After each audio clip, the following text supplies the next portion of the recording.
Guys வணக்கம். இன்னைக்கு Pandian store சீரியல்ல என்ன நடந்தது அப்படின்றத பார்க்கலாம். ஸோ ஃபர்ஸ்ட் சீன் என்ன காட்டுறாங்க அப்படின்னா, அண்ணன் தம்பிங்கெல்லாம் பேசிட்டு இருக்காங்க. லைக் நம்ம இங்கே சரவணன் கேட்குறாரு, என்ன ரொம்ப பேசிட்டானுங்களா அப்படின் போது நம்ம கதிர் சொல்றாரு, ஆமாம் டியூஷன் விஷயம் நகை விஷயம் எல்லாத்தையும் சேர்த்து வச்சு ரொம்ப பேசிட்டாங்க அப்படின் போது, எதுக்கு மாமா நீங்கள் அந்த நகையை வாங்கிட்டு வந்தீங்க அப்படின் போது நம்ம பழனி இல்லை அண்ணி வந்து ரொம்ப ஆசைப்பட்டாங்க, பொண்ணு கொடுக்கணும்னு ஆசைப்பட்டாங்க, ஸோ அதை வாங்காமல் இருந்திருக்கலாம், அதனாலே பிரச்சனை வந்துருச்சு அப்படின்னு நம்ம பழனி ஃபீல் பண்ணுறாரு. அடுத்ததாக வந்துட்டு இவர் கேட்குறாரு, இந்த பிள்ளை ஏன் இப்படி பண்ணுது ராஜியா, டியூஷன் எடுக்கிறதுனால எவ்வளோ பிரச்சனை வந்துச்சுன்னு அந்த பிள்ளைக்கு தெரியும், மறுபடியும் அந்த பிள்ளை இப்படி பண்ணலாமா அப்படின் போது பழனி அதுக்கு ஒரு சப்போர்ட் பண்றாரு. இல்ல கதிர் கஷ்டப்படுறான்றதுக்காக தான் அந்த பிள்ளை பண்ணிச்சு அப்படின் போது கதிருக்கு கோவம் வருது. நான் கேட்டேனா, நான் கஷ்டப்படுறேன் எனக்கு பணம் கூட நான் கேட்டேனா, அவ என்ன லூஸ் மாதிரி போய் டியூஷன் எடுத்துட்டு இருந்திருக்கா, இவ்வளோ சின்ன ஊருக்குள்ள டியூஷன் எடுத்தா மாட்டிக்கோன்னு கூட தெரியாம இப்படி பண்ணியிருக்காளே அப்படின்ற மாதிரி அவர் கோவப்படுறாரு. அடுத்ததான் செந்திலும் சொல்றாரு, மீனாவும் சரி இப்படி வாலண்டியரா போயிட்டு ஹெல்ப் பண்றேன்னு சொல்லி இப்படி தேவையில்லாத ஒரு பிரச்சனை, இந்த குடும்பத்துக்கு அசிங்கம் அப்படின்ற மாதிரி இதெல்லாம் பேசிட்டு இருக்காங்க. ஸோ நம்ம சரண ஒரு பாயிண்ட்ல வந்துட்டு எனக்கு பயங்கர கோவம் வருது, நான் போய் சண்டை போடட்டுமா அப்படின்ட்டு இருக்கிறாரு. ஸோ நம்ம பழனி டே அதெல்லாம் விடுறா, நீ சொல்லு ஹனிமூன் எப்படி போச்சு அப்படின்ற மாதிரி கேட்குறாங்க. ஸோ இவர் சொன்னது உடனே நம்ம சரவணன் கேட்குறாரு, அம்மா நான் கேட்கணும்னு நினச்சேன், ஹனிமூனுக்கு அந்த காசை எப்படிடா அரேஞ்ச் பண்ணி கொடுத்தீங்க, 21,000 எப்படிடா பண்ணீங்க, அப்பாட்ட எதுவும் எடுத்துட்டியா கடையிலேருந்து அப்படின்ற மாதிரி சரவணன் கேட்கும்போது நம்ம பழனி சிங்கத்தோட குகைக்குள்ளே போயிட்டு வர முடியுமா, நாங்கள் அதெல்லாம் பண்ணவே இல்லை அப்படின்றாரு. ஸோ எப்படி தான் நீங்கள் காசை அப்போ ரெடி பண்ணி கொடுத்தீங்கன்றது சரவணன் டவுட் கேட்டுக்கிட்டே இருக்காரு. பட் இவங்க எல்லாரும் அதெல்லாம் உனக்கு தேவையில்லை, நீ ஹாப்பியாக இருக்குன்றக்காக நாங்கள் அரேஞ்ச் பண்ணி கொடுத்தோம், அதை பற்றி நீ பேசாத அப்படின்ற மாதிரி ஆஃப் பண்ணிடுறாங்க. ஸோ சரவணன் போயிடுறாரு. அதுக்கப்புறமா நம்மளோட பழனி சொல்லிட்டு இருக்காரு இவங்க கிட்டலாம், எப்போ இது பிரச்சனையாகும் மச்சான் எப்போ கண்டுபிடிப்பார்னே தெரியலையே அப்படின்னு பழனி சொல்றாரு. ஸோ கதிர் சொல்றாரு, எப்படினாலும் பிரச்சனை வரும்போது சுற்றி அப்பா என்கிட்ட தான் வருவார், நீ தான் எடுத்திருக்கேன்னு என்கிட்ட வருவார், எப்படி சமாளிக்கணும் எனக்கு தெரியும், நான் பார்த்துக்கிறேன் அப்படின்ற மாதிரி முடிச்சிட்டாங்க.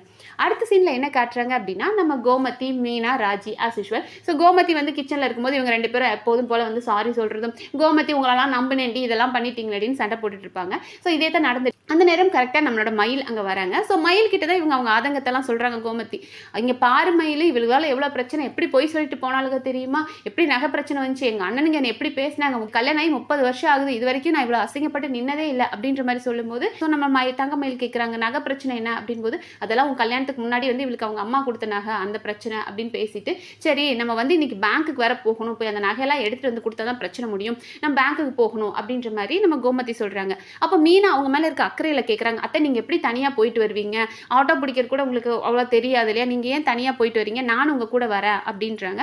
உன் ஹெல்ப்பே எனக்கு தேவையில்லை அப்படின்னு கோமதி ரொம்ப கௌரவமாக பேசிகிட்டு இருக்கிறாங்க. ஸோ இங்கே மீனா இருந்துட்டு, அத்தை நீங்கள் என்கிட்ட பேசவே வேண்டாம், நீங்கள் தனியாக போயிட்டு வர முடியாது, உங்களுக்கு ஒரு ஆட்டோ பிடிச்சி போகிறனாலும் கஷ்டம் தான், நான் உங்கள் கூட வரேன் அப்படின்றாங்க. ஸோ தங்கமயிலும் சொல்கிறாங்க, ஆமாத்த மீனா சொல்கிறது கரெக்ட் தான், நீங்கள் எப்படி தனியாக போயிட்டு வரீங்க, அம்புட்டு நகையை எடுத்துகிட்டு வரணும், தனியாக எப்படி போவீங்க அப்படின் போது கோமதின்ட்டு, சரி தங்கமயில் நீ என் கூட வரியா அப்படின்றாங்க.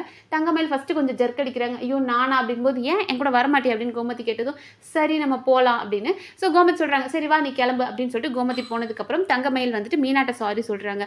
மீனா நீங்கள் தான் போகணுன்னு ஆசைப்பட்டீங்க, பட் நான் அத்தை என்ன கூட்டிகிட்டு போகிறேன்னு சொல்கிறாங்க, எதுவும் நினச்சிக்காதீங்கன்னு போது, ஸோ மீனா சொல்கிறாங்க, அப்படிலாம் இல்லை அத்தை தனியாக போகக்கூடாது அவ்வளோதான், நீங்கள் போயிட்டு வாங்க அப்படின்ற மாதிரி பேசுகிறாங்க.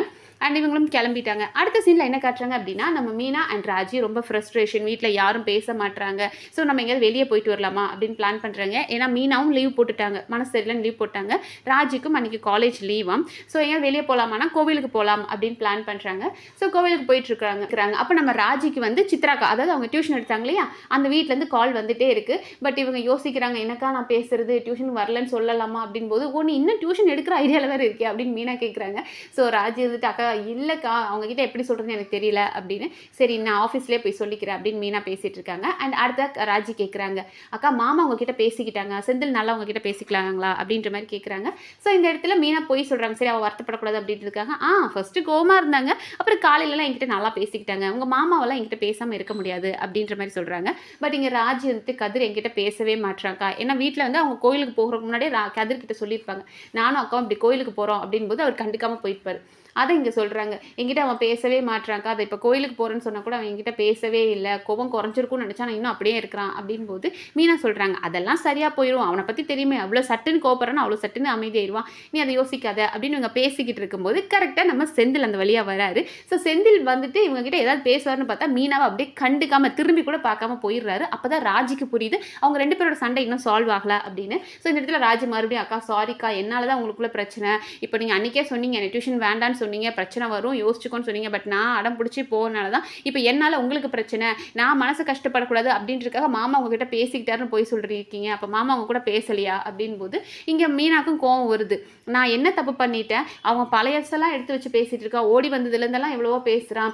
கோவப்படுறதா இருந்தால் நான் தான் கோவப்படணும். அவன் என்னமோ என்னை செட்டப் பண்ணாமல் திரும்பி பார்க்காம போயிட்டுருக்கான். நான் எப்படி வளர்ந்த பொண்ணு, நான் எப்படி கல்யாணத்துக்கு முன்னாடி எப்படி இருந்தேன், கல்யாணத்துக்கு அப்புறம் எப்படி இருக்கேன்றது எல்லாம் தெரியும். நான் ஒரு விஷயம் செஞ்சேன்னா அதில் என்ன பண்ணியிருப்பேன்றது கூட யோசிக்காமல் அவன் சண்டை போட்டுட்ருக்கான். அவன் பேசானா பேசாமல் போகட்டும் அப்படின்றாங்க. ஸோ இந்த இடத்துல ராஜி அதுக்காக ஃபீல் பண்ணுற மாதிரி காமிக்கிறாங்க. அண்ட் அடுத்த சீனில் என்ன கட்டுறாங்கன்னா, நம்ம தங்கமயில் அண்ட் கோமதி 2 பேரும் பேங்க்குக்கு போயிட்டாங்க. ஸோ லாக்கர்லேருந்து நகை எடுக்கிறதுக்காக போகிறாங்க. லாக்கர் கீ வந்துட்டு நம்ம கோமதிக்கு தான் இருக்குது. ஸோ அவங்க பேங்கர் என்ன சொல்கிறாங்கன்னா, நான் யார் அந்த அத்தாரைஸ்டு பர்சனோ அவங்க மட்டும் தான் உள்ள வரணும் அப்படின்னு சொல்லிட்டு கோமதியை உள்ள கூட்டிகிட்டு போகிறாங்க. தங்கமயில் வெயிட் பண்ணுறாங்க. இதோட இன்னைக்கு எபிசோட் முடிச்சிட்டாங்க. ஸோ இன்னைக்கு எபிசோட்ல இருந்து நமக்கு ஒரு ஹிண்ட் கிடைக்க வருது என்ன அப்படின்னா, நம்ம ப்ரோமோன்னு பார்த்துருந்தோம் இல்லையா, அப்போ நகை எடுத்துகிட்டு வரும்போது தங்கமயில் நகையும் சேர்த்து எடுத்துகிட்டு வர போகிறாங்க.